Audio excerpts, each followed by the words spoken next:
పూరి జగన్నాథ్ దర్శకత్వంలో బాలకృష్ణ నటిస్తున్న పైసా వసూల్ చిత్రం షూటింగ్ ప్రస్తుతం పోర్చుగల్లో జరుగుతోంది.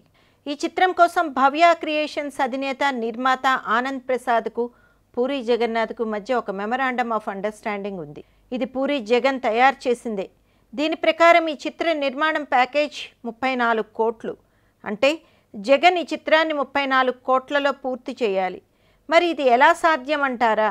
ఈ 34 కోట్లలో బాలకృష్ణ రెమ్యూనరేషనే 10 కోట్లు. పూరి తన రెమ్యూనరేషన్ ఎప్పుడు 10 కోట్లనే చెప్పుకుంటాడు. సో ఈ 20 కోట్లు పోగా మిగిలిన 14 కోట్లతో బాలకృష్ణ సినిమా అతను ఎలా తీస్తాడు?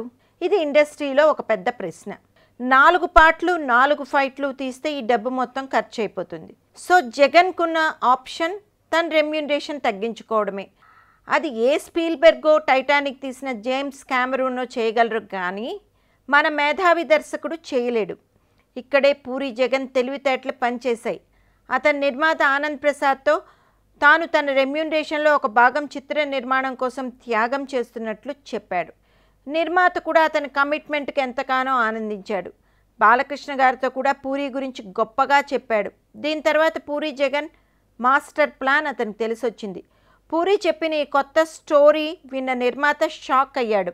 అది ఏంటంటే, సినిమా తీయడానికి 34 కోట్లు అవుతుంది, కానీ ఈ చిత్రం ప్రొడక్షన్ డిజైన్ చేసిన చార్మీకి మీరు 4 కోట్లు కన్సల్టేషన్ ఫీ ఇవ్వాలి. ఆమె కదా యూరోప్లో పోర్చుగల్లో లొకేషన్స్ ఫిక్స్ చేసింది, అక్కడ పర్మిషన్స్ మాట్లాడింది. సో ఆ ఫీ సెపరేట్ అని లెక్క చెప్పాడు జగన్.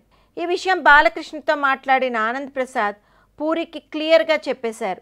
చార్మీకి 5 పైసలు ఇచ్చేది లేదని, ఎంఓయూ వేసుకున్నదే, ఈ కన్సల్టేషన్లు పర్మిషన్లు అందులోకే రావాలి అని. ఈ ఊహించని పరిణామంతో ఇప్పుడు చార్మీ పూరి జగన్ తమ ముఖాలు ఎక్కడ పెట్టుకోవాలో తెలియక అయోమయ స్థితిలో ఉన్నారు. చార్మీ కోసం పూరి చేస్తున్న అన్ని ప్రయత్నాలు బెడిసికొట్టడంతో ఇప్పుడు ఎలా అని దీర్ఘంగా ఆలోచనలో పడ్డాడు పూరి జగన్నాథ్.